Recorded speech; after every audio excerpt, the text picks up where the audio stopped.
Bonjour à tous, bonjour à tous les éditeurs de Radio Maria.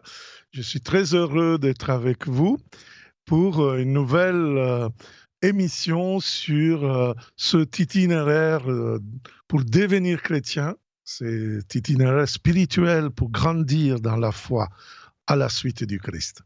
Aujourd'hui, dans ce période de l'Avent, nous voulons vraiment grandir dans l'amour pour la parole. Quand je parle de la parole, je parle de la parole de Dieu.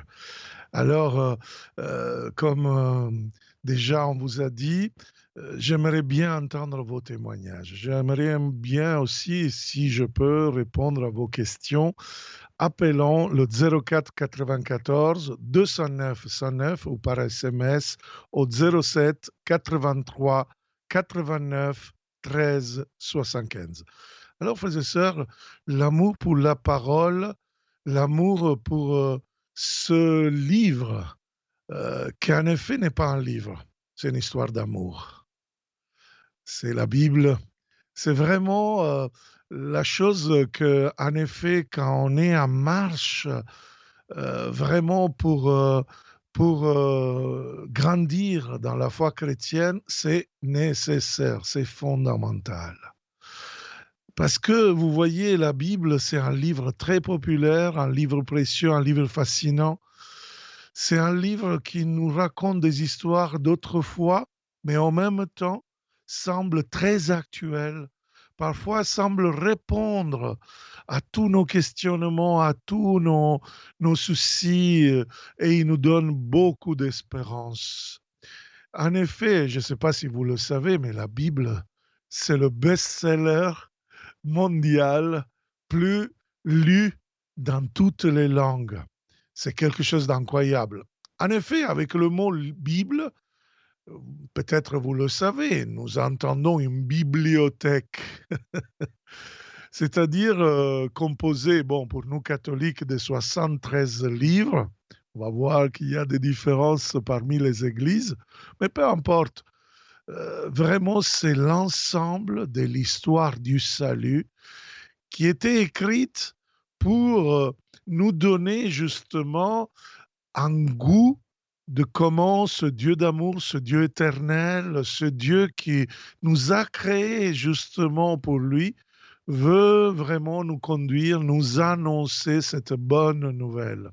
Alors vous voyez donc, je vous avais dit que voilà la Bible, combien de livres? Alors quelques chiffres. Hein, c'est amusant de voir les chiffres parce que parfois on n'a pas du tout l'idée. Vous savez combien de langues dans lesquelles les Écritures sont disponibles? Eh bien, on compte 704 langues dans toute l'histoire de l'Église, avec des langues qu'aujourd'hui on ne parle plus, avec des langues peut-être qui parfois sont bizarres pour nous parce qu'on ne les connaît pas. Eh bien 3415 langues qui ont une petite partie des Écritures saintes. On parle que simplement le Nouveau Testament tout entier, donc le manuscrit entier du Nouveau Testament, soit présent à 1551 langues, de ceux qu'on connaît, hein. 1160 langues avec quelques portions de Bible. Mais la Bible était écrite en 3 langues originelles. L'hébreu et l'araméen, parce que bon, c'était un peu le patois des Hébreux en certaines régions, et aussi le grec, qui c'était la grecque koiné du temps. Pourquoi c'est important de savoir ça? Parce que la parole de Dieu parle la langue de celui qui la lit.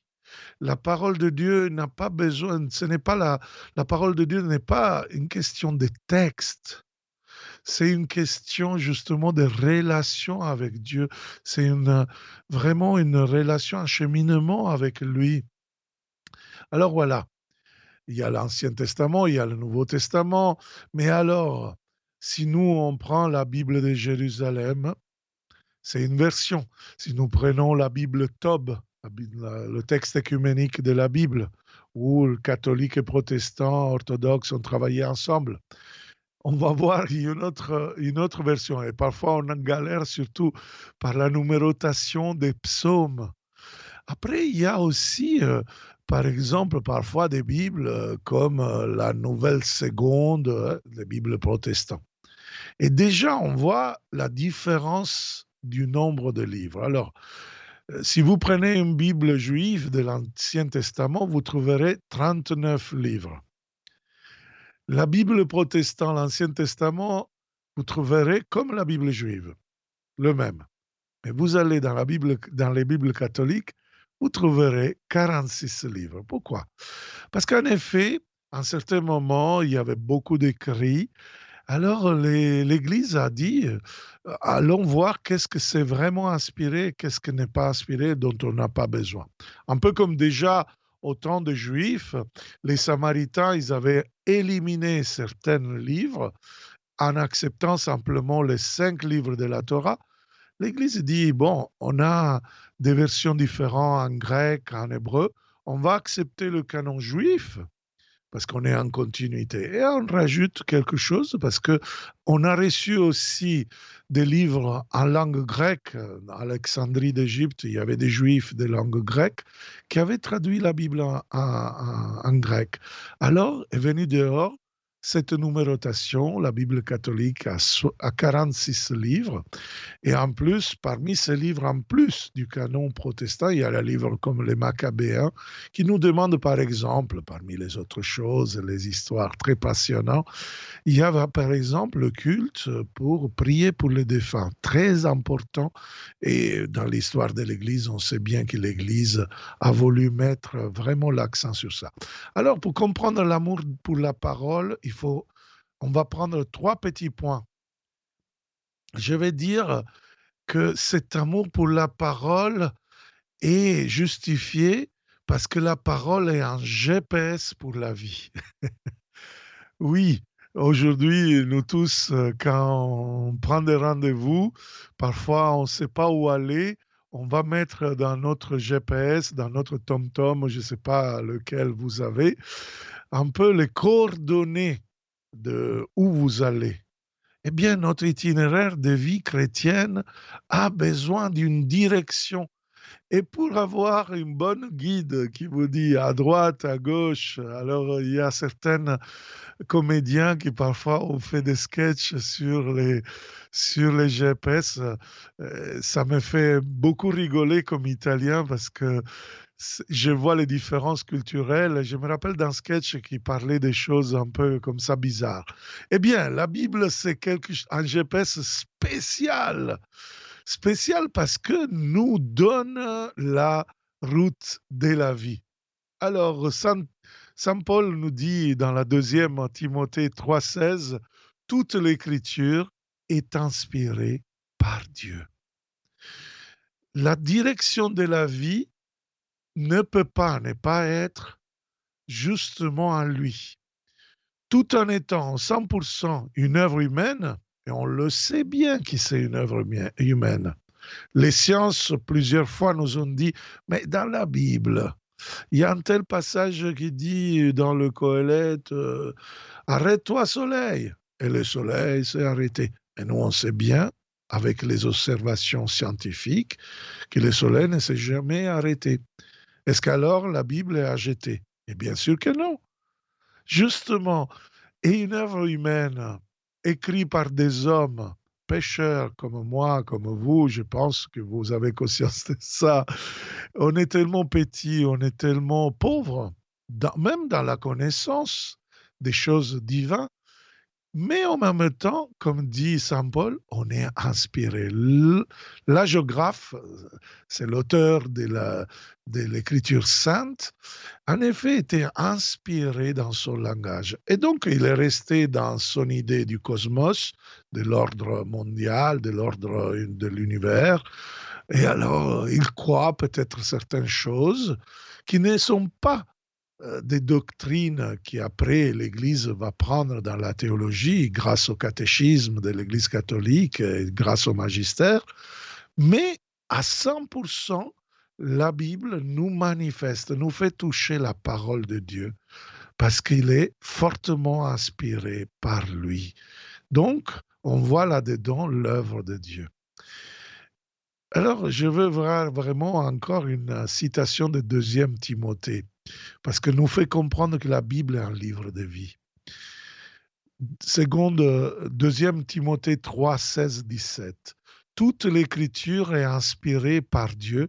Elle est utile pour enseigner, premier point fondamental, pour grandir, pour apprendre, pour connaître Dieu, pour connaître cette vie en Dieu.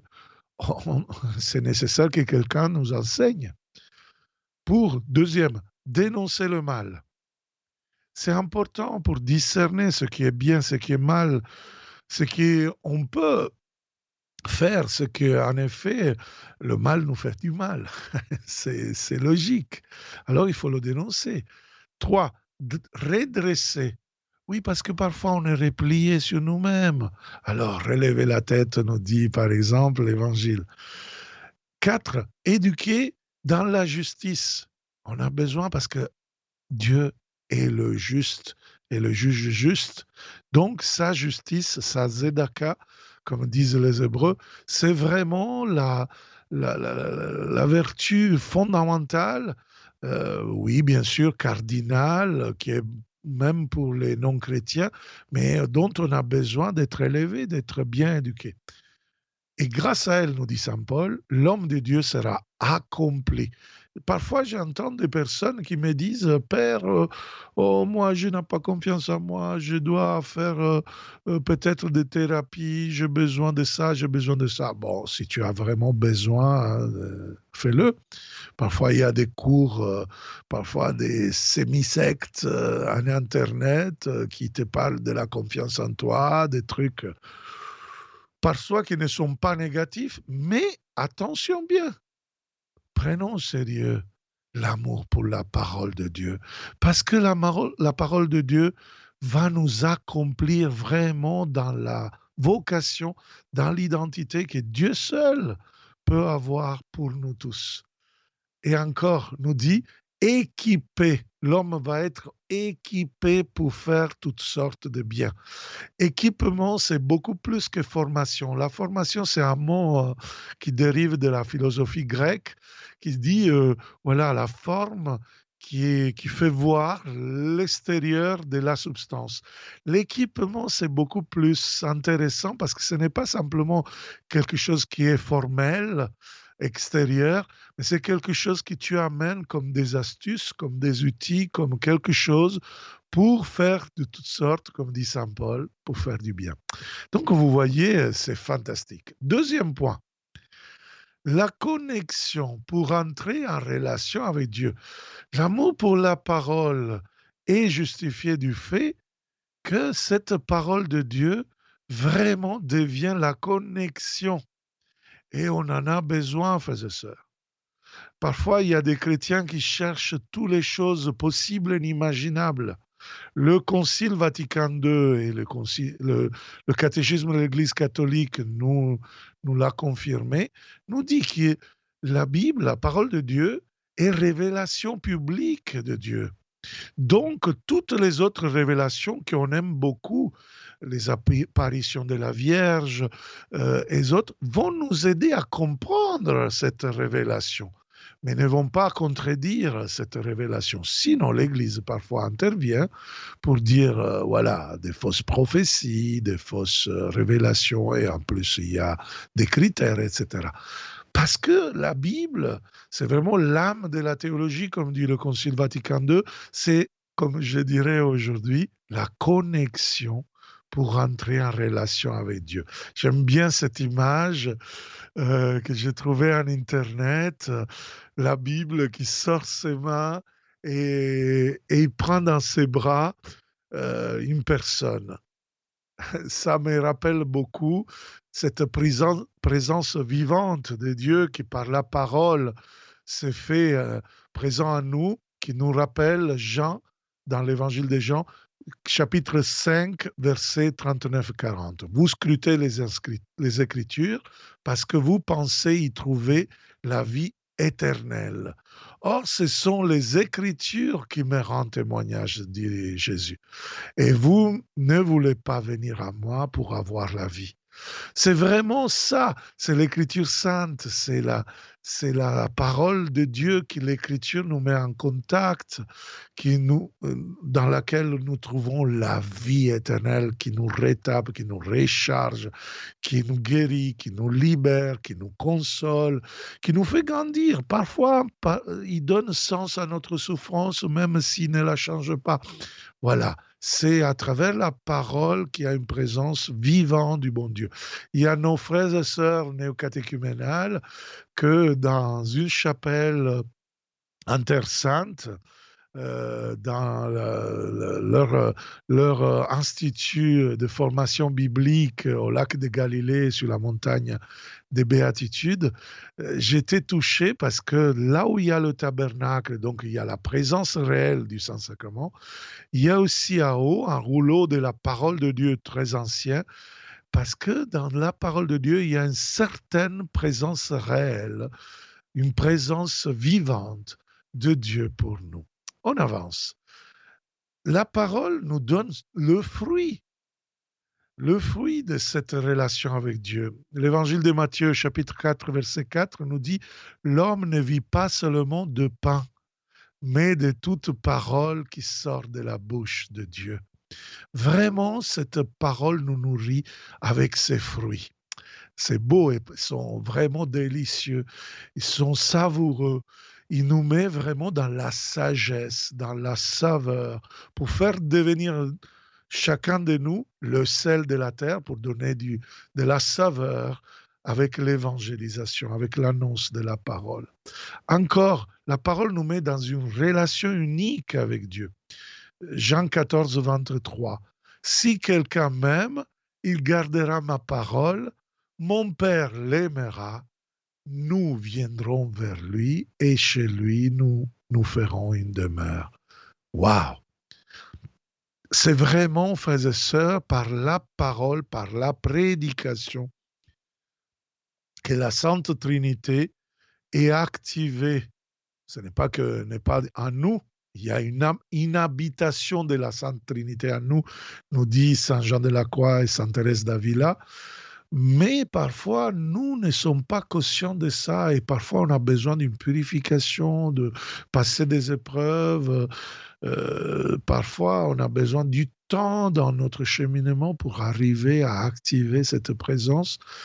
Regardez même dans la Bible, les Actes des Apôtres chapitre 10, quand des païens qui n'étaient pas baptisés, à un certain moment, reçoivent le Saint-Esprit.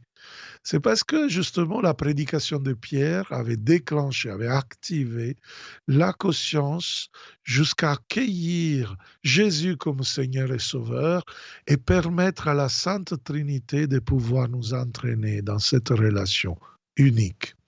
Très bien. Troisième point de l'amour pour la parole de Dieu est un moyen de capter la voix de Dieu. C'est un peu, parfois, on voit certaines dans des zones un peu difficiles avec leur portable, avec leur téléphone, ils veulent capter la ligne et n'arrivent pas. Eh bien, si tu n'arrives pas à capter la voix de Dieu, change ta position et mets-toi en position de, prendre au sérieux la parole de Dieu avec une saine lecture de la Bible. Alors, quelques petits conseils pour que vraiment nous pouvons capter cette voix. Il faut prendre du temps avec la parole de Dieu. Ça suffit pas l'écouter à la messe le dimanche ou quand nous allons à la messe ou à l'église comme ça, ou quelqu'un dans les groupes charismatiques, il ouvre par hasard la Bible. Ok, c'est très bien, mais ça suffit pas. Il faut que nous organisons, comme nous organisons notre vie de tous les jours, et nos stress d'ailleurs, On a besoin de nous ressourcer, pas nous stresser avec un temps pour la parole de Dieu. Parce que c'est un temps justement qui va nous calmer, qui va donner sens au stress. Alors, mettez le temps pour la parole de Dieu dans votre emploi du temps, dans votre semaine. Je dirais dans chaque jour, il y a 1440 minutes par jour dans laquelle il peut y avoir quelques minutes pour la parole de Dieu. Après, choisissez un lieu approprié de votre maison. Parce que, en effet, la parole de Dieu et cette relation avec Dieu, c'est cette relation unique a besoin que vous soyez à l'aise, que vous soyez justement attentif. Et il y a une dignité. Alors, nous, on met la Bible, le lectionnaire, sur un ambon, sur une chasse, voilà, pour donner dignité même dans le geste. Alors, adoptez la bonne méthode. Alors, nous, on a beaucoup de méthodes, notamment la plus ancienne dans l'Église catholique, c'est la Lectio Divina. La Lectio Divina a 4 étapes, très simples, mais vraiment simples. La première étape, en latin, Lectio. Tu prends un morceau de la lecture, par exemple, la lecture du jour ou l'évangile du jour, avec, je ne sais pas, pris en église, Magnificat, ou dans le site AELF, ou dans le site de Radio Maria. Vous trouvez toutes ces choses-là. Très bien. Après, deuxième phase de la lecture, méditatio, c'est-à-dire commencer à raisonner avec le mental. Meditatio, c'est mentis en latin. C'est vraiment pour voir où fixer notre attention dans le texte, le comprendre. C'est une étape délicate. Il ne faut pas trop cogiter, parce que parfois on est trop cartésien. Il faut rester toujours lié au Saint-Esprit. Mais quand même, le Saint-Esprit nous parle notre langue. Donc, il doit forcément passer par notre raisonnement, parce que la méditation doit nous nourrir, faire entrer dans la symphonie de l'esprit que la parole veut mettre en nous par l'amour pour la parole.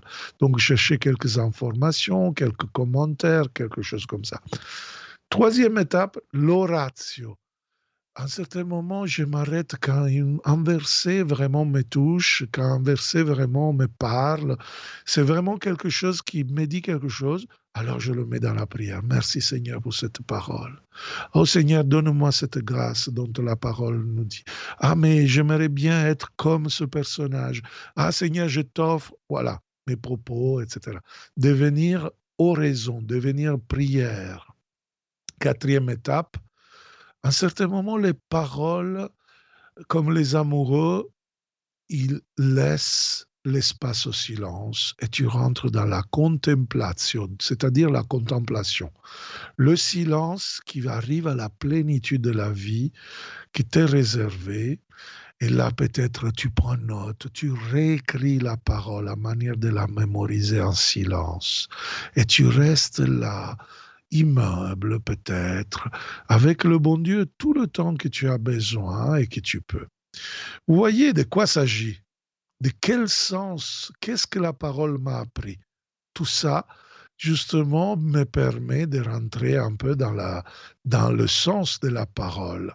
Et enfin, comment cette parole s'applique à moi, à ma famille, ma vie, mes études, mon travail, mes amis. Vous voyez, avec ces petits conseils, on peut mettre à fruit vraiment que la parole nous donne du fruit. Alors, je vais terminer avec Matthieu 7, 24. Celui qui entend les paroles que j'ai dit là et les met en pratique est comparable à un homme prévoyant qui a construit sa maison sur le roc.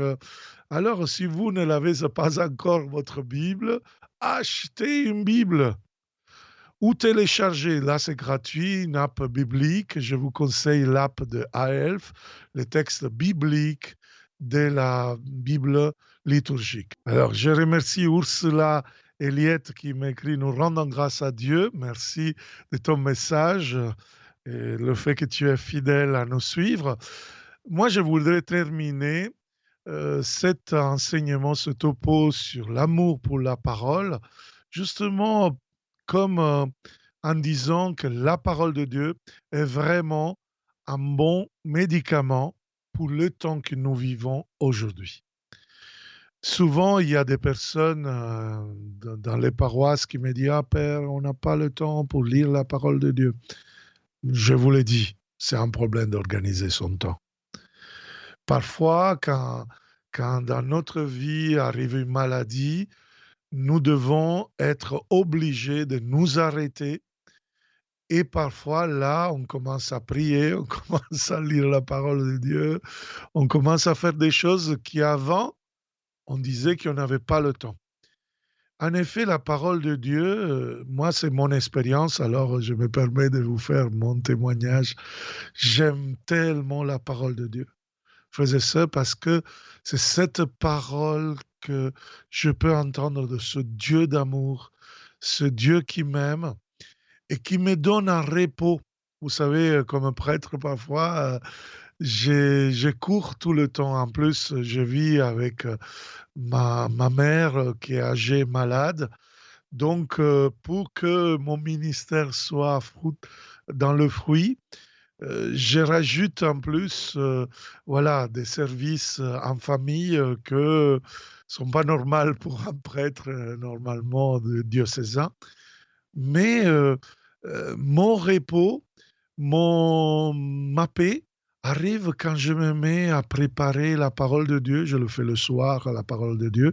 Je fais une heure d'adoraison le matin, mais le soir, je prends la parole de Dieu pour le lendemain, avec les tests de lendemain. Et je vois vraiment que la parole de Dieu déclenche à moi une transformation intérieure, un véritable repos en Dieu. Il nous permet de vraiment de se détacher de tout ce qui nous crispe, qui nous rend rigides, qui nous rend parfois un peu fatigués de la journée. C'est normal, avec le stress toujours plus grand.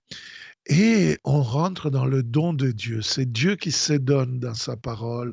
C'est Dieu dans sa présence d'amour qui va brûler, comme disent les disciples d'Emmaüs, que j'aime bien, et qui à la vidéo là peut voir voilà, la flamme de l'esprit dans ma poitrine là, tissu. Si vous voulez, c'est l'ardeur que la parole met tous les fois que quelqu'un la prêche. Et j'espère que dans les émissions de Radio Maria, les prédicateurs, ils brûlent dans votre cœur un peu cette ardeur. Mais ce n'est pas les prédicateurs très pauvres. C'est vraiment parce qu'à travers sa parole, Dieu nous transforme par assimilation. Il nous rend semblables à lui. Et bien sûr, ils nous font devenir, et les Écritures saintes, comme un contemplatif qui devient ce qu'il est en train de contempler, ce qu'il est en train de voir.